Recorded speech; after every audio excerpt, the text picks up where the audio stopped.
നീ ഇവിടെ കിടന്ന് ഷോ കാണിച്ച അടിച്ചതിന്റെ ചെവിക്കല് ഞാൻ പൊട്ടിച്ചളെ പൊട്ടിക്കുന്നില്ല. നിന്റെ തലയുടെ പിറകെയിരിക്കുന്ന ഒവളെല്ലാം കൊള്ളാൻകുട്ടിയുണ്ടല്ലോ. നീ ഏത് ഒന്ന് കളിക്കുന്ന അറിയാമോ? എത്ര ധൈര്യം ഉണ്ടോ എനക്ക്? നീ നിന്റെ ഏരിയയുള്ള യവന്മാരെ കൊണ്ട് നമ്മളെ എന്തോ ചെയ്യിപ്പിച്ചോളാന്ന് പറഞ്ഞല്ല. പോലീസ് ജീപ്പല്ലേ വരുന്നത്? അല്ല പോലീസ് ജീപ്പല്ലേ, വെറും ജീപ്പത്. ഒരു കാര്യം ചെയ്യാം, നിങ്ങളുമായിട്ട് പ്രശ്നം ഉണ്ടാക്കിയത് അവനല്ലേ, അവൻ പോയി. നമുക്കിപ്പോ എന്തായാലും പ്രശ്നമില്ല. പ്രശ്നം വേണ്ടല്ലേ പ്രശ്നം. ഇനി ഒരു പ്രശ്നം ഇല്ല നമ്മൾ തമ്മിൽ. എല്ലാം പറഞ്ഞു ഒതുക്കി.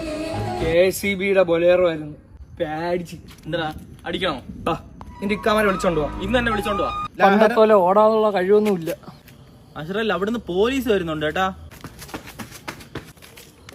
എന്റെ കൂടെ ഇത്രയും നേരം ഹാസിറുണ്ടായിരുന്നു. പോലീസിന്റെ വണ്ടി ഒന്ന് കണ്ട് പമ്പരം വിട്ടാണൊക്കെ അവൻ പോയി. ഈ ചെറുക്ക ഈ ഓട്ടം നമ്മൾ പഠിക്കുന്ന സമയത്ത് ഓടിയിരുന്ന ആ സ്കൂളിന്റെ മെഡൽ കിട്ടിയത്. പോലീസിനൊക്കെ ഇങ്ങനെ ആരെങ്കിലും പേടിക്കുവോ? പോലീസിനെ കാണുമ്പോ ഞാൻ ഓടുന്നെങ്കിൽ അതിന്റെ തക്കതായ കാരണമുണ്ട്. ബസ് സ്റ്റാൻഡിൽ വെറുതെ നിന്ന് എന്നെ ജീപ്പ് കയറ്റിക്കൊണ്ട് സ്റ്റേഷനിൽ കൊണ്ട് കുറച്ചേരം നിർത്തി. എന്തിന്റെ ആവശ്യം? എടാ, ഈ വിനായന്റെ പേര് എത്ര കേസുണ്ടെന്നറിയോ? ഇപ്പോഴും അവൻ പോലീസിനെ കാണുമ്പോ പയറ് കണക്കാണ് നിൽക്കുന്ന. അവൻ ഇങ്ങനെ നിക്കട്ടെ. ഇപ്പോഴും സ്റ്റേഷനിൽ കയറി ചെന്ന എന്റെ ഒരു ഫോട്ടോ സൈഡിൽ കാണും. നീ ആര് ഗാന്ധിജിയാ? പിടികിട്ട പുള്ളി. ഇപ്പൊ ഓടായിരുന്നതിന് ഇപ്പൊ എന്താ?